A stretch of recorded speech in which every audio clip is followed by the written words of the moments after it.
দুর্গাপূজা উপলক্ষে ভারতে ৩,০০০ টন ইলিশ রপ্তানির অনুমোদন দিয়েছে সরকার। ২১ সেপ্টেম্বর বাণিজ্য মন্ত্রণালয়ে এ আদেশ জারি করা হয়। ২৬ সেপ্টেম্বর থেকে এখন পর্যন্ত মোট ৫টি চালান রপ্তানি হয়েছে ভারতে। কিন্তু ভারতের সোশ্যাল মিডিয়ায় হঠাৎ চাউর হয়েছে বাংলাদেশ থেকে বিষ মিশিয়ে পাঠানো হচ্ছে ইলিশ। তবে এর সত্যতা কতটুকু? ভারতের নেটিজেনরা সামাজিক যোগাযোগ মাধ্যমে অভিযোগ করছেন বাংলাদেশ থেকে যে ইলিশ তারা আমদানি করছেন সেগুলোতে বিষ মেশানো। অশোক দাশগুপ্ত নামের এক নেটিজেন পোস্ট করেছেন, বাংলাদেশ থেকে পাঠানো ইলিশ কেউ খাবেন না, মেশানো থাকতে পারে মারাত্মক বিষক্রিয়া। বাংলাদেশ থেকে পাঠানো এই ইলিশ মাছ বর্জন করে নিজেও সুস্থ থাকুন, পরিবারকেও সুস্থ রাখুন। দয়া করে পয়সা দিয়ে কিনে বিষ খাবেন না। পোস্টটিতে রিয়েক্ট করেছেন ৫৭,০০০ মানুষ ও শেয়ার করেছেন প্রায় ৮,৫০০। ইলিশ মাছ দেব না, ইলিশ মাছ।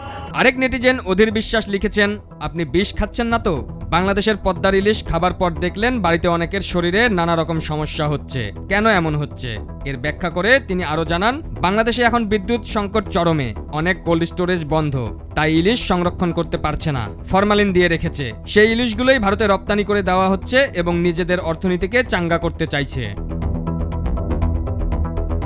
এখন আমরা জানবো তাদের এই অভিযোগের সত্যতা কতটুকু। মূলত শেখ হাসিনার পতনের পরপরই বাংলাদেশের জনগণ এবং ভারতের মধ্যে একটি দূরত্ব সৃষ্টি হয়েছে।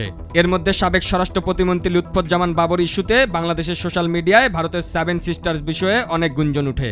এরপরেই মৎস্য ও প্রাণী সম্পদ উপদেষ্টা ফরিদা আক্তার ভারতে ইলিশ রপ্তানির বিষয়ে নেতিবাচক মন্তব্য করেন।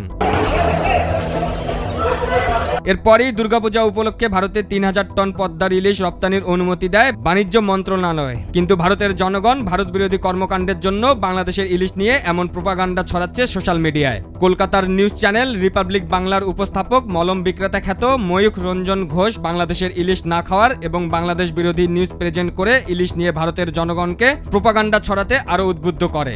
এই পদ্মার ইলিশ খাবো না, যাতে হিন্দুর রক্ত লেগে আছে। অধীর বিশ্বাসের সেই পোস্টের শেষের লেখা দেখলেই বোঝা যায় বাংলাদেশ নিয়ে ক্ষোভ থাকায় তারা এমনটি বলছে। সেখানে তিনি লেখেন, যে জাত নিজেদের জাতির জনক বলে পরিচিত মানুষের মূর্তি ভাঙতে পারে, যে জাত তাদের জাতীয় সঙ্গীত কবি রবীন্দ্রনাথকে বিধর্মী বলে চিল্লাতে পারে, যে জাতের বর্তমান সরকারের প্রধান ভারতের 7 সিস্টার্স রাজ্যসমূহকে বিপদে ফেলার হুঁশিয়ারি দিতে পারে, সেই জাত বিষযুক্ত মাছ পাঠাবে, তাতে 1% সন্দেহ নেই। ইকোনমিতে সবচেয়ে বড় ধস নামবে ভারতীয়রা যদি ইলিশ মাছ না খায়। তবে বাংলাদেশি অনেক নেটিজেন বলছেন, ইলিশে ফরমালিন দেওয়া হয় না, ইলিশ তাজা রাখতে ব্যবসায়ীরা মূলত বরফ ব্যবহার করে থাকেন।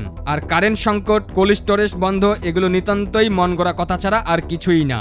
শেখ হাসিনা ক্ষমতা ছাড়ার পর থেকেই ভারত মূলত বাংলাদেশকে ছোট করতে সব ধরনের অপচেষ্টা চালিয়ে যাচ্ছে বলেও মন্তব্য করেন অনেক নেটিজেন। পারভেজ মোশাররফ, ভোরের কাগজ।